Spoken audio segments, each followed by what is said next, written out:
प्रिय विद्यार्थियों, आज हम कक्षा 3 के हिंदी विषय की द्वितीय पाठ्य पुस्तक के अंतर्गत उसके कुछ प्रश्न हल करने का प्रयास करेंगे, जिसके अंतर्गत पाठ 3 के प्रश्नोत्तर में प्रश्न क दिया गया उपयुक्त शब्द चुनकर रिक्त स्थान भरिए। अर्थात हमें यहाँ सामने हेल्प बॉक्स दिया गया है, इनमें से कुछ उपयुक्त सही शब्द चुनकर रिक्त स्थानों की पूर्ति करनी है। तो प्रत्येक शब्द कुछ वर्णों से मिलकर बनता है। इन वर्णों को शब्द की डैश कहते हैं। पहला है ऑप्शन मात्रा और दूसरा है वर्तनी। तो इसका सही उत्तर है वर्तनी। तो वर्तनी के यहाँ रिक्त स्थान में लिख देंगे। दूसरा हम पूछा गया शुद्ध वर्तनी के लिए शुद्ध डैश का महत्वपूर्ण योगदान रहता है। पहला ऑप्शन है शब्द, दूसरा है उच्चारण। तो इसका सही उत्तर है उच्चारण। तो इसके अंतर्गत हम उच्चारण लिख देंगे। तीसरा हम देगा ई की मात्रा व्यंजन डैश लिखी जाती है के बाद या से पहले। तो इसका सही उत्तर है से पहले, क्योंकि छोटी ई की मात्रा हमेशा वर्ण व्यंजन से पहले लिखी जाती है। चौथा है बड़ी ई की मात्रा व्यंजन डैश लिखी जाती है। तो पहला ऑप्शन है से पहले और दूसरा है के बाद। तो इसका सही उत्तर है के बाद, क्योंकि बड़ी ई की मात्रा व्यंजन के बाद लगाई जाती है। पांचवा है क डैश वाला वर्ण है। पहला ऑप्शन है पाई और दूसरा है बिना पाई। तो इसका सही उत्तर है बिना पाई, क्योंकि क बिना पाई वाला वर्ण है। आगे हमें दिया गया है प्रश्न ख, सही विकल्प के सामने राइट लगाइए। अर्थात नीचे हमें यहाँ क्वेश्चन दिए गए हैं, जिसके अंतर्गत हम बताया गया है कि 3 ऑप्शनों के बारे में बताया गया है, जिसके अंतर्गत जो सही उत्तर है उसके सामने हमें राइट का चिन्ह लगाना है। तो पहला हमें दिया गया है कि सभी स्वरों का उच्चारण होता है। पहला ऑप्शन है व्यंजनों की सहायता से, दूसरा है स्वतंत्र रूप से और तीसरा है अयोग वाक् की सहायता से।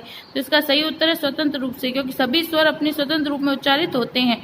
दूसरा हम बताया गया है कि सभी व्यंजनों के उच्चारण में मूलतः मेल पाया जाता है। पहला ऑप्शन है अ का, दूसरा है आ का और तीसरा है ऊ का। तो इसका सही उत्तर है अ का, क्योंकि व्यंजन अपने अर्ध स्वरूप में होते हैं, वे स्वरों की सहायता से पूर्ण होते हैं। प्रत्येक व्यंजन को बोलने के लिए अ की सहायता लेनी पड़ती है। आगे हमें इसके अंतर्गत प्रश्न 3 दिया गया है कि सभी व्यंजनों का उच्चारण होता है। पहला ऑप्शन है स्वतंत्र रूप से, दूसरा है स्वरों की सहायता से और तीसरा है संयुक्त व्यंजनों की सहायता से। तो इसका सही उत्तर है स्वरों की सहायता से। तो हम इसके सामने राइट का चिन्ह लगा देंगे। चौथा में दिया गया अस्वर की मात्रा। पहला ऑप्शन है होती है, दूसरा है कभी कभी होती है और तीसरा है नहीं होती है। तो इसका सही उत्तर है नहीं होती, क्योंकि अस्वर की कोई मात्रा नहीं होती है, वे व्यंजनों को पूर्ण करने के लिए लिखे जाते हैं। तो हम इसके सामने राइट का चिन्ह लगा देंगे। पांचवा में दिए गए र के साथ ऊ की मात्रा र के पहला ऑप्शन ऊपर लगती है, दूसरा है मध्य में लगती है और तीसरा है नीचे लगती है। तो इसका सही उत्तर है मध्य में लगती है। तो मध्य में लगती है के सामने राइट का चिन्ह लगा देंगे। प्रश्न ग दिया गया है कि निम्नलिखित शब्दों की वर्तनी शुद्ध कीजिए। अर्थात हमें नीचे कुछ शब्द दिए गए हैं जो कि अपने अशुद्ध रूप में है, जिनकी वर्तनी अशुद्ध है। हमें इनकी वर्तनियों को शुद्ध करते हुए इन शब्दों को पुनः लिखना है। तो पहला हमें क र म दिया गया है, तो इसका सही रूप होगा कर्म। तो हम क म लिख के ऊपर र का यह चिन्ह बना देंगे। फिर हमें दूसरा दिया गया धर्म, तो इसका शुद्ध रूप होगा धर्म। तो हम इस प्रकार धर्म लिखेंगे।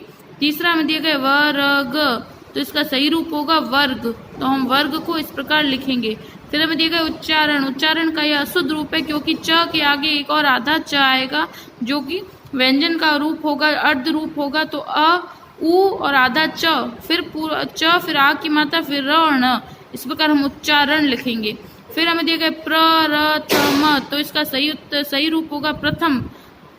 तो हम लिखेंगे प्रथम इस प्रकार। फिर हमें दिया गया निर्वाह, तो इसका सही रूप होगा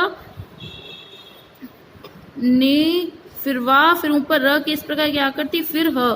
तो इस प्रकार हम इसको सही रूप में लिखेंगे निर्वाह। फिर हमें दिया गया सातवां प, फिर थ, ऊपर र की मात्रा क। तो यह अशुद्ध रूप है वर्तनी का। तो इसका सही रूप होगा पृथक। तो पृथक हम इस प्रकार लिखेंगे। आठवां में दिया गया र के नीचे इस प्रकार ऊ की मात्रा लगाई गई, प फिर या।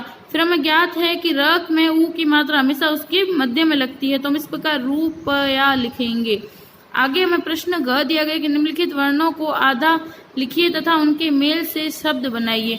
तो हमें यहाँ नीचे कुछ वर्ण दिए गए हैं, हमें इन्हें आधे लिखते हुए इनसे शब्द बनाना। जैसे हम पहला बताया गया न का अर्ध रूप यह होता है, फिर लिखा है गन्ना, फिर ज के अर्ध रूप लिख के फिर होगा उज्जैन। इस प्रकार हम इनका पूरा शब्द बनाएंगे। सामने देखने दिया गया पहला हमें दिया गया गन्ना, फिर दूसरा दिया गया श का अर्ध रूप होगा, तो इसकी पाई हटा लेंगे तो यह इस प्रकार बनेगा।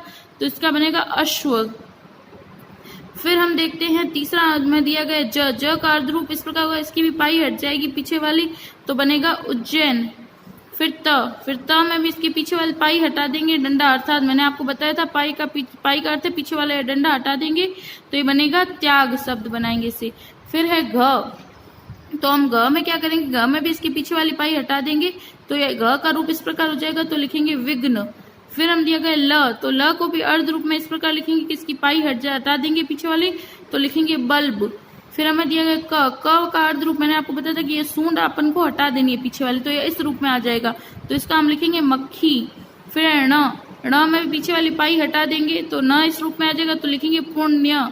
फिर है श में भी इसकी पीछे वाली पाई हटा देंगे तो श अपने अर्ध रूप में आ जाएगा तो इसका लिखेंगे रस्सी। फिर हम देखते हैं फ में भी इसकी सूंड हटा, क और फ दोनों में हमें इसकी पीछे वाली सूंड हटा देनी है। फिर हम देखेंगे इस रूप में हफ्ता। फिर हम देखते हैं ख एक पाई वाला व्यंजन है तो हम इसके पीछे वाली पाई हटा देंगे तो ख इस प्रकार हो जाएगा। फिर इसे शब्द बनाएंगे ख्याति। फिर हमें 12वां दिया गया है द बिना पाई वाला व्यंजन है तो हम इसके नीचे हलंत लगा देंगे और इस प्रकार इस शब्द को लिख देंगे गद्दी।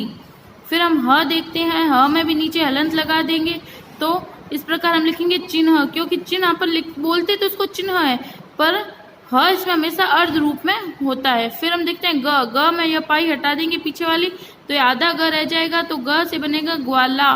फिर हम प देखते हैं, प भी पाई वाला व्यंजन है तो हम इसके पीछे वाली पाई हटा देंगे तो यह प इस रूप में आ जाएगा तो बनेगा प्यासा शब्द।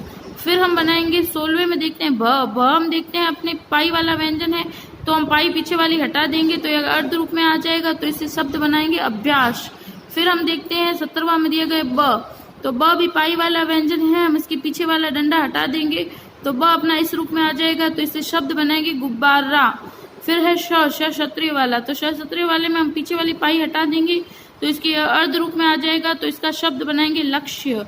फिर है वह भी एक पाई वाला व्यंजन है तो हम इसकी पीछे वाली पाई हटा देंगे तो यह व इस रूप में आ जाएगा तो इससे शब्द बनाएंगे व्यक्ति। फिर अंतिम है च भी पाई वाला व्यंजन है तो हम पीछे वाली पाई हटा देंगे तो च इस रूप में आ जाएगा तो हम बनाएंगे मच्छर। इस प्रकार हम अर्ध रूप वाले शब्द बना देंगे।